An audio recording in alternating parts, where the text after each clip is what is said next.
Hello money talkers, welcome to my channel money talks with Payal. तो कल के दिन कैसा रहेगा निफ्टी बैंक निफ्टी, उसको लेके इस वीडियो में हम बात करने वाले हैं। आज के दिन मैंने आपको 11 बजे, मेरा जो व्यू था ओवरऑल पूरे दिन का वो नेगेटिव था। मैंने पुट होल्ड किया हुआ था 11 बजे तक। मैंने 17,150 के नीचे एक्चुअली एक ब्रेकडाउन आया था, तब मैंने एंट्री ली थी। ये चीज़ मैंने आपके साथ टेलीग्राम में शेयर की, फिर मैंने एक स्मॉल लॉस के साथ एग्जिट कर लिया। अब लोगों को लगेगा कि अल्टीमेटली तो आज मार्केट नीचे ही गया, फिर भी यार मतलब हमारा तो लॉस हो गया क्योंकि स्टॉप लॉस हिट हो गया। तो भी कोई बात नहीं है। अगर आपका स्टॉप लॉस हिट हो रहा है, आपको वो स्टॉप लॉस को रिस्पेक्ट करके निकलना ही पड़ेगा। आप उसको होल्ड करके नहीं रख सकते।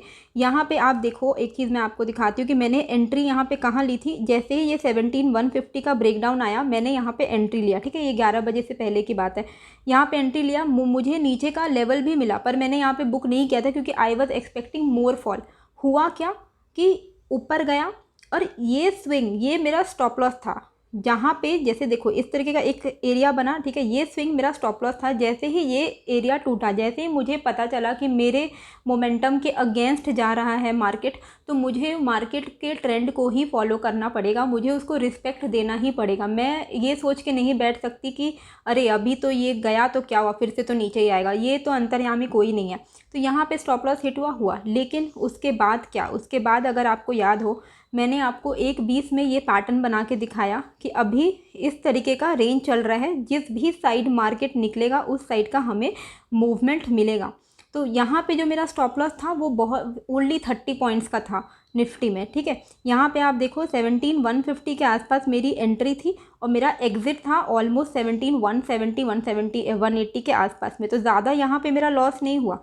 लेकिन यहाँ पे आप प्रॉफिट देखो, जैसे ही यहाँ पे ये ब्रेकडाउन हुआ, हमें एक बहुत ही अच्छा मोमेंटम मिला। यहाँ पे अपडेटेड चार्ट आप देख सकते हो। जैसे ही हमें इस रेंज का ब्रेकडाउन मिला, हमें कहाँ तक अच्छा एक मोमेंटम मिला। मैंने इसको 17,000 के आसपास में बुक कर लिया था, मतलब 16,990 के आसपास में मेरा बुक हो गया था। क्यों बुक किया था? क्योंकि यहाँ पे 5 मिनट्स के चार्ट में एक पॉज आ गया था। तो वो जब तक मोमेंटम कंटिन्यूड है तब तक मैं इसको होल्ड कर रही हूँ। जहाँ पे मोमेंटम ब्रेक हुआ मैं एग्जिट हो गई। तो मेरा तो एग्जिट हो गया। मेरा नेट जो मेरा आज का दिन था वो प्रॉफिटेबल ही था। लेकिन आपको कभी भी इसे रिग्रेट नहीं करना है कि अरे स्टॉप लॉस हिट हो गया उसके बाद मार्केट नीचे गया। ऐसा बहुत बार, बहुत सारे ऐसे दिन आएंगे जहाँ पे मार्केट आपके ही डायरेक्शन पे चल रहा है, लेकिन बीच में आपका स्टॉप लॉस लेके निकलेगा, पर आपको वो स्टॉप लॉस फॉलो करना है। एक चीज़ जैसे मैं आपको यहाँ पे दिखाती हूँ कि ये मेरा जैसे सितंबर और अक्टूबर का PNL है। तो यहाँ पे ये मेरा ही चार्ट है, क्योंकि कई लोगों को यहाँ पे डाउट होगा। moneytalkswithpayal@gmail.com इज़ माई ईमेल, तो आपको यहाँ से दिख जाएगा। तो यहाँ पे आप देखो सितंबर में आपको मैं क्या दिखाना चाह रही हूँ, उस पर आप फोकस कीजिए। सितंबर एंड अक्टूबर अभी तक मेरा प्रॉफिटेबल रहा है भगवान की दया से। सितंबर में आप देखो 21 ट्रेडिंग सेशंस में से मेरा 1 2 3 4 5 6 ट्रेडिंग सेशन जो है वो मेरा लॉस रहा है। ठीक है, नेट लॉस रहा है मेरा 6 ट्रेडिंग सेशन। एंड बाकी का जो 21 ट्रेडिंग सेशन, 21 में से 6 मेरा लॉस रहा है और बाकी के ट्रेडिंग सेशन मेरे प्रॉफिटेबल रहे हैं। ये लॉस मेरा क्यों हुआ? क्योंकि मैंने स्टॉप लॉस को फॉलो किया। ठीक है, अगर मैं यहाँ पे स्टॉप लॉस को फॉलो नहीं करके मैं कैरी फॉरवर्ड कर रही हूँ, या फिर मैं कुछ नहीं कर रही, मैं होल्ड कर रही हूँ एक्सपायरी तक, तो फिर वो लॉस अल्टीमेटली ये पूरा दिन मेरा ओवरऑल लॉस बन जाता है, राइट। तो आपको अपना स्टॉप लॉस फॉलो करना है, आपको रिस्पेक्ट देना है। और क्या होता है ना, आपका लॉस और आपका रिवॉर्ड में बहुत बड़ा डिफरेंस होता है। जैसे कि अगर आपका स्टॉप लॉस 30 पॉइंट्स का है तो आपका टारगेट एटलीस्ट 60 पॉइंट्स का तो रहेगा ही रहेगा, राइट। वैसे टारगेट कभी भी डिफाइन हम नहीं कर सकते। टारगेट हमें जहाँ तक मोमेंटम मिलता है हम वहीं तक प्ले करते हैं, तो टारगेट डिफाइन नहीं कर सकते हैं। पर फिर भी मतलब आपका लॉस तो डिफाइंड होना ही चाहिए। तो लॉस से maximum of the time when ever you will make profit, आपका प्रॉफिट बड़ा होगा। लॉस आपके छोटे में, आप जितने छोटे लॉसेस काटोगे उतना आपको बेनिफिट होगा आगे जाके। तो नेट प्रॉफिटेबल रहना शुड बी योर एम। अगर आपका किसी एक दिन स्टॉप लॉस लग गया, आप लॉस खा गए, तो कोई प्रॉब्लम वाली बात नहीं है। अभी निफ्टी में एक चीज़ का आपको ध्यान क्या रखना है कि अगर हम डेली चार्ट में देखें तो एक स्विंग बना था। इस स्विंग का 61.8% का रिट्रेसमेंट भी ब्रेक हो चुका है। तो अब जो नेक्स्ट सपोर्ट है, बहुत ही इंपॉर्टेंट सपोर्ट है, वो है 16,750। ये लेवल पे निफ्टी जब भी आएगा, यहाँ पे एक बार के लिए तो हम कॉल्स लेंगे ही। ये मैं नहीं बोल रही हूँ कि यहाँ पे कल ही आने वाला है, पर जब भी आए ये एक बहुत ही तगड़ा सपोर्ट है निफ्टी के लिए।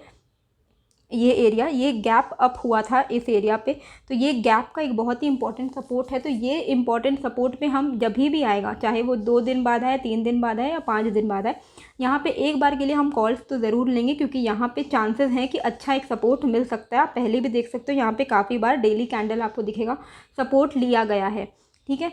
इंट्राडे में क्या ध्यान देना है कि देखो ये आज जो एक बहुत मेजर फॉल आया, ठीक है, मेजर फॉल आने से पहले निफ्टी कहाँ पे अपना सपोर्ट ले रहा था, इस एरिया पे। ये एरिया क्या है, 17,115 का लेवल है। इससे पहले 10 तारीख को यहाँ पे निफ्टी, आज ही का चार्ट है, तो यहाँ पे निफ्टी पहले क्या कर रहा था, रेजिस्टेंस फेस कर रहा था, फिर यहाँ पे सपोर्ट ले रहा था। तो ये इंपॉर्टेंट एक लेवल बन गया है।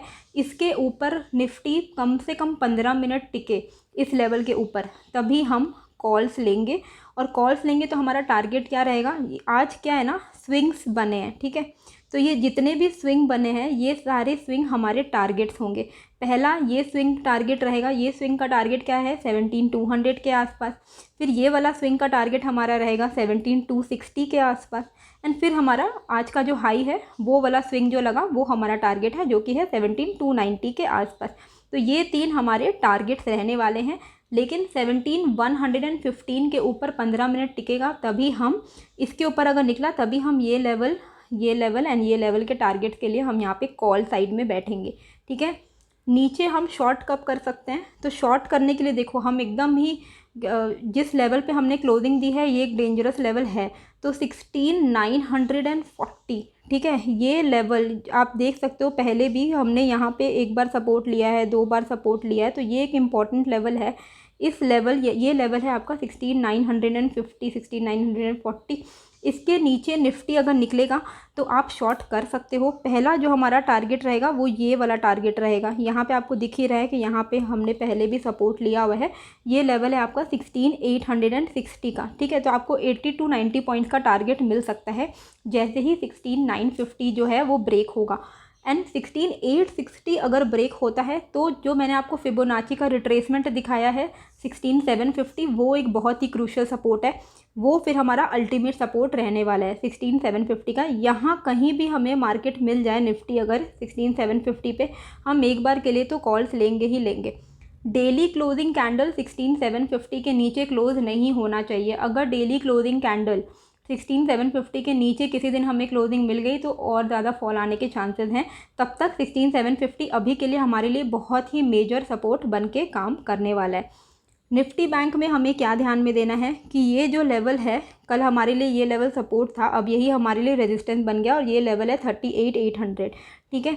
38,800 निकलेगा तभी हम यहाँ पे लॉन्ग करेंगे और हमारा जो टारगेट रहेगा वो 100 पॉइंट्स करके हम इसको प्रोग्रेस करेंगे। तो 38,800 के ऊपर आपका 38,990 यानी 39,000 के आसपास का आपका पहला टारगेट रहेगा। यहाँ पे आज काफ़ी बार निफ्टी ने ब्रेक लिया है, तो यहाँ पे हमारा पहला टारगेट है। एंड सेकंड टारगेट हमारा 39,100 के आसपास में रहेगा एंड फिर 38,300 के आसपास में हमारा टारगेट ऊपर के लेवल पे रहेगा। तो लॉन्ग तो तभी जाना है जब 38,800 टूटता है तभी। नीचे हम शॉर्ट कब करेंगे, तो 38,640 के नीचे अगर बैंक निफ्टी सस्टेन कर रहा है, यहाँ पे आप देख सकते हो ये लेवल जो है, यहाँ पे हमने पहले भी सपोर्ट लिया हुआ है काफ़ी बार और आज भी हमने यहाँ पे सपोर्ट लिया है। तो ये जो लाइन है आपको दिख रहा है, ये लाइन के नीचे अगर निफ्टी बैंक निकलता है, यानी 38,640 के नीचे अगर बैंक निफ्टी निकलता है, तो फिर हमारा जो नेक्स्ट सपोर्ट हमें मिलने वाला है वो डायरेक्टली 38,400 के आसपास में है। तो 38,640 के नीचे अगर निकल रहा है तो आपको 150 पॉइंट तक का फॉल तो मिल ही जाएगा। एंड 38,400 के भी नीचे अगर निकले तो यहाँ पे आपको 38,150 के आसपास का टारगेट आपको मिल सकता है। तो ये आपको शॉर्ट कब करना है, जब ये लेवल यानी कि 38,650 के नीचे निकल रहा है।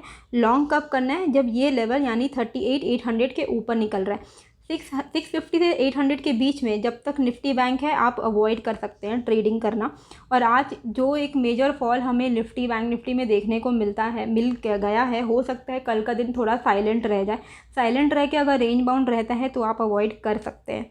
अभी यहाँ पे अगर हम आज FII की बात करें तो अभी तक वो डेटा मेरे पास आया नहीं है, तो वो चीज़ मैं आपके साथ यहाँ पे शेयर कर दूँगी टेलीग्राम में कि FII की net buying and net selling क्या रही है।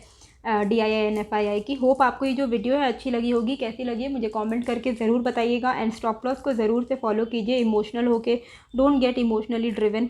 अगर आप ऑप्शन ट्रेड कर रहे हो तो यहाँ पे आपको एकदम इमोशनल क्वेश्चन ज़ीरो रख के आपको साइकोलॉजी कंट्रोल करके ही ट्रेड करना होगा। वीडियो अगर अच्छी लगी तो मुझे कमेंट करके ज़रूर बताइएगा, लाइक कीजिएगा, शेयर कीजिएगा, सब्सक्राइब कीजिएगा। मिलते हैं फिर एक नए वीडियो के साथ। Thank you.